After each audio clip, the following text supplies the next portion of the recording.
I attended the first Formula E-Prix in Hyderabad for a once-in-a-lifetime experience. For the first time since 2013, an international championship by the FIA was contested for on Indian grounds, and it accounted for my first live motorsport experience.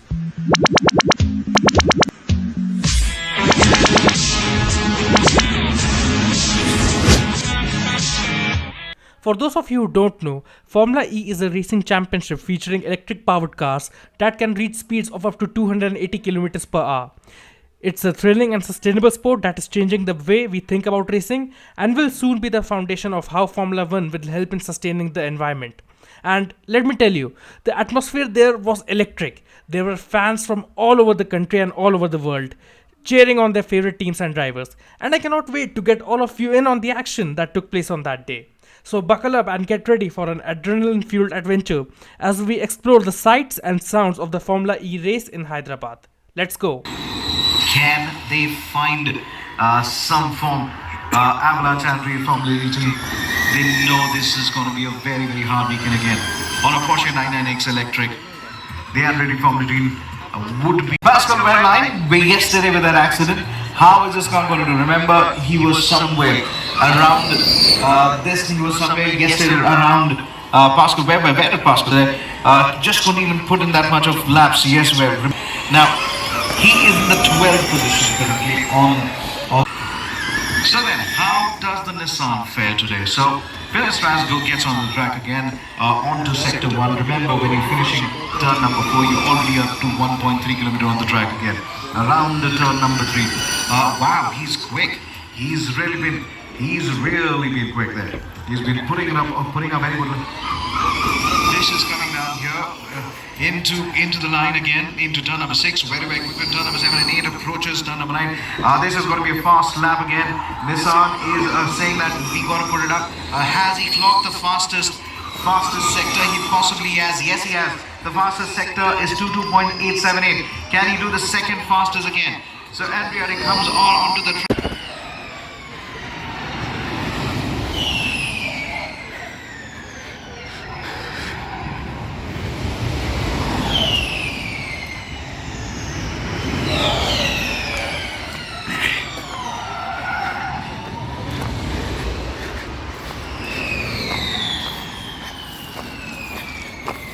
We are beating times now. Into the pit lane comes one with 140. Come on, Lewis! Ladies and gentlemen.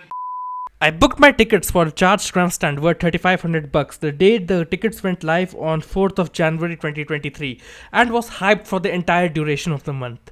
I booked my flights too on that very day, and get this, on my first ever solo trip to Hyderabad, I didn't check out any of the famous landmarks the city had to offer, since the love of pure motorsport adrenaline had kept my mind at bay while I was, time planning. I think out of the 72 hours I was in the city, I probably slept for like 3 hours at most. So yeah, I was firing on all cylinders on that weekend. So on that fateful day of 11th of February 2023, I headed to the track at 5:30 a.m. I remember when I came to AG office, which was the drop point for gate 4, I literally sprinted for a good 0.5 kilometers and ended up reaching a different gate. So I ran for another 0.5 kilometers to find the gate I was supposed to enter, and I kid you not, they hadn't even set up the gates and posters at the entrance at that time. If I had kept my head down, I literally would have entered the premises without even showing my tickets.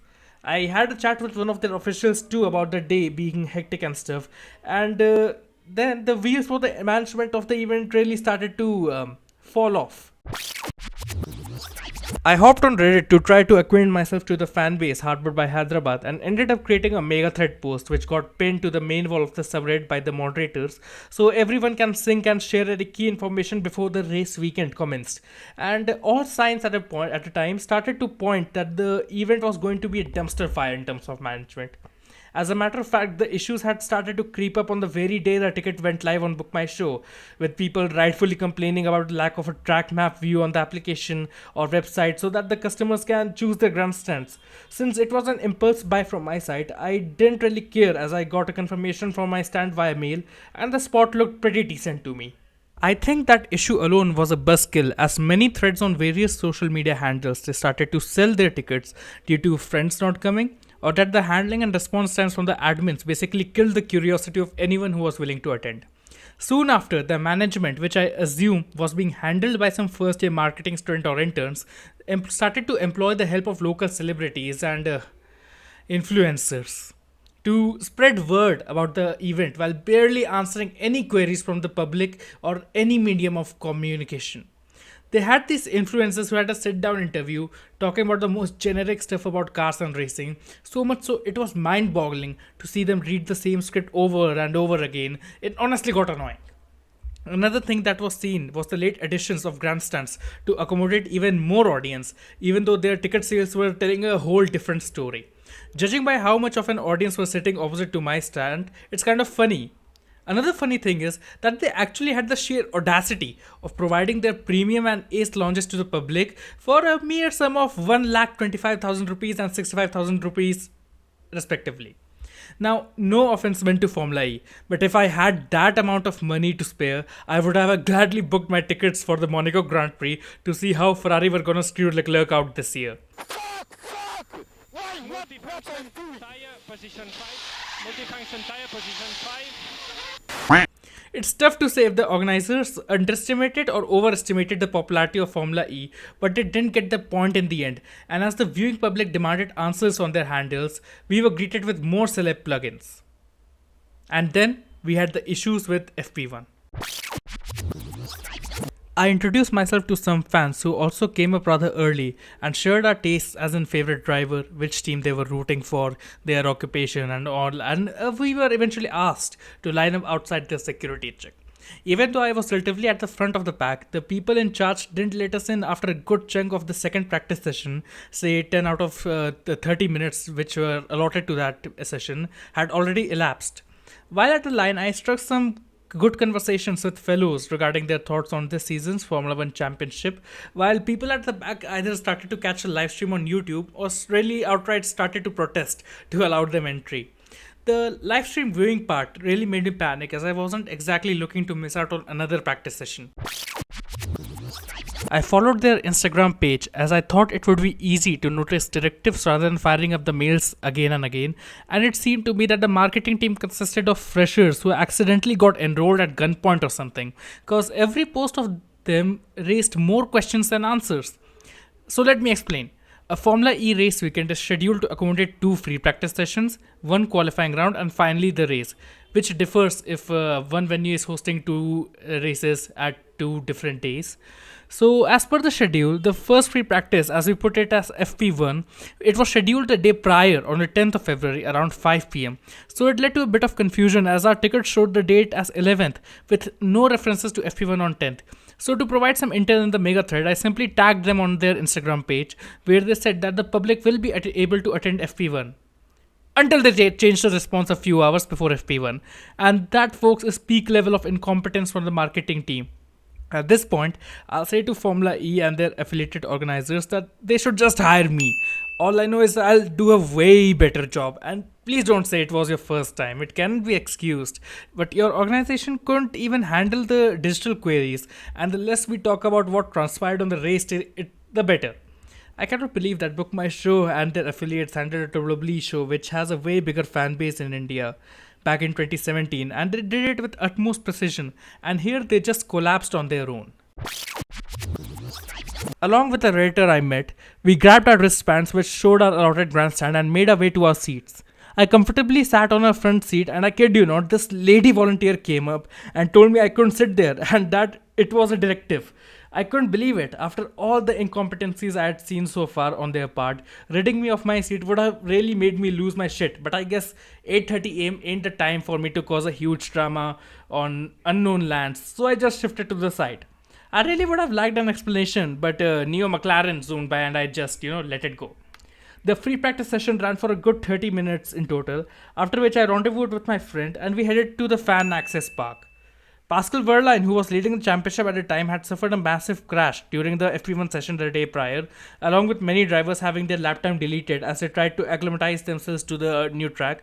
And while the track had been very dusty and a breach which allowed the public commuting people onto the track had caused a huge delay in FP1. So I was assured that I was in for a wild ride.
siempre practicando con las pelotas que no se le caen y... ¡Uy! Uy, esto me recuerda al año pasado, ¿eh? The Alliance Fan Village, as they put it, provided the fans a variety of games, activities, and food services, along with a cute helmet which you could wear on your head and roam around. They even had a bar there. Sad fact is, it never kind of opened up for the day. They seriously underestimated the attendance as all the stands were overrun when people were free to roam in between the sessions. For me, I just loaded up on a bunch of Red Bulls to keep myself hydrated. It was 35 degrees Celsius on the day, and the crowd, the dust flowing around, and the abhorrent live music weren't certainly keeping my mood up, neither they were hyping a crowd, if there were any. In the middle of the field, they had a template Gen 3 exhibition car, which was getting dusty as the day drew on, and right next to it was a podium with an actual replica of the Formula E World Championship. So that warranted a good picture. But hey, at the end, I got a free foldable helmet to wear. After I downed 2 Red Bulls, I started to make my way back to the stands as the Group A qualifying got underway, which meant dragging myself back for what felt like an eternity to Grandstand 7. But now it was time for action as the drivers aim to set the fastest times so that they can proceed to the duels for a pole position shootout with increased power, and I'm glad to say it was the most exhilarating time to watch the cars zoom by. That guy out of this. No, you can't. You cannot. Races and counting on this one car, where very clearly they're making a very much celebration again. I just love getting very fast. And with every 1 minute, 1 minute, 100, and then we split the second into thousands. We're talking about 7 minutes. Now, close at 1:42.4. That's the time. That's the time. And now, Tagwa Porsche will have a lot to think about. A lot to think about as to how things are. So, the McLaren are also called Papaya. Have done it. Debuts from Great Britain. So, let's have oh my word. Pounds of appreciation to the force of managed to put the entire sport together. Remember, this is the city known for the Charminar, the city known for the historical pillars, the wonderful... Nice, man. Without knowing who they are. Man, I knew them and I couldn't get them, yaar. Straight camera, keep it up. Generally, Formula 1 drivers and they are the same or? No, some of them are past Formula 1 drivers, and this is another league. But yeah, E-vehicles. yeah, e-vehicles. You have junior drivers, you have ex-Formula 1 drivers, they're all combined. From Neil McLaren Formula E So who is the best of the list? World champion is Van Doon, but he doesn't have the car this year. Pascal Wehrlein and Jake Dennis, these are 2 drivers which are in the lead for the championship this year.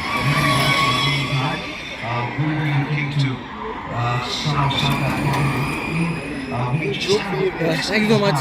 Yeah. This is the entry now. Very important as to how the cars come out. There are multiple exits. The track again. So here goes the handwriting. Dennis on the machine. Will be hoping to put his about what can he do? Can he also start to be on me versus stress again? Be on me on the limit again. He's got to be a little bit careful again. You don't overtalk that part again. Okay, he's managed to slow it down and just start handling the space again. Just at the half of the way again. How does it come out? He is still faster than the finishers again. So the fan are voting in the right direction. They really feel me. He's going to win this one. And he's going to win this duel.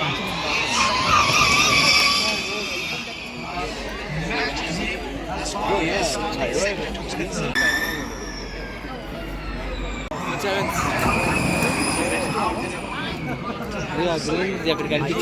Yeah. Eagles I కావాలండి Second, all of a sudden, already. We're looking at the from the Barca sector. In the meantime, Buddh fights back. He gets second. Will you believe it? They have taken it. The gap is really direct. Oh. Has a lot to catch on here. This is going to be very, very interesting again. Sector 1, sector 2 done for Gunter. Even comes in this time around as he starts sector 3 again. in 2016 and 2017. You can't get better than this. Can Evans bring it home? Where is Evans at this point of time? He is approaching turn 12. He's on turn 12. He's coming in very close. He's done turn 14, turn 15, and here's turn 16. Evans is just on the verge of possibly carrying it out. Okay, Evans fight back across the sector 2. I think Evans may just about match on the line. Has he managed on the... Yes, he has! Yes, Nice. Nice. Oh!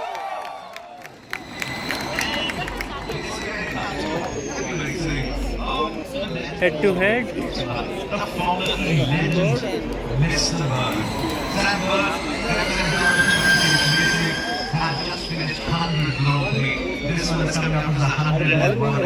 Wow, this is interesting. Sam Buddh and John Buddh, they had to make this show here. Now, it was just that little tiny margin there with take over by half a second. The German got eliminated from his first duel. Good. He will be looking to put his performance in the picture again. So Buddh was one. But he's only 80% win prediction.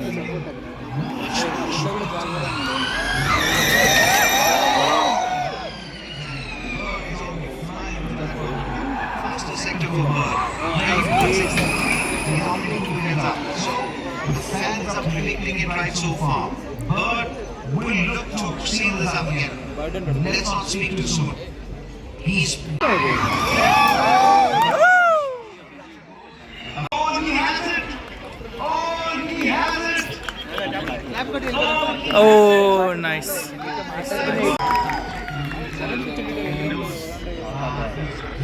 All he's just going to do. What's the time that they're doing? 1:13. And this sunlight also, that gold is like, where's the other guy? He's just going all out there. In fact, he's matching his sector one time. He's clock in under 130.25. This is one of those moments where everyone, world versus limits. Two of them, well, Evans versus Buddh. Who is going to take the Julius Van Hook position? Will it be Buddh? Will it be Evans? Now, Jack is racing going quite cleanly with the momentum. Oh! Surprise. Buddh racing with his head.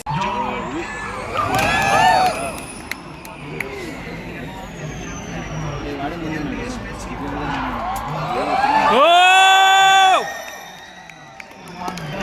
Sector 2 coming up for Buddh. Evans is feeling the pressure, so he's bided his time at this time. One. Sector 3, no time again. Here comes Buddh. He is charging it on to turn number 16 here again. Come on. Someone was able to get that speed again. This is going to be a little bit of an upset. The Spencer, are they going to take this one? Well, will Jaguar TCS Racing be made to fight and maybe settle for the Come on, Evans. Oh! It's going to be Evans. Oh! For breaching some track limitations, Sam Buddh, Eduardo Mortara and René Rast all had their quarterfinal times removed. Both drivers had failed to make it to the semi-finals because Mortara and Rast were seeded into the same matchup. Because of this, John-Eric Verne was not paired with any other driver in the semi-finals and went through to the championship round. Sam Buddh, wasn't happy about that overall. In the end, though Mahindra wasn't on pace to hit the ground running, TCS Jaguar delivered a huge uppercut to the competition as Mitch Evans emerged victorious in the duels and took pole position with the hometown advantage, signifying that they were going to take the race win.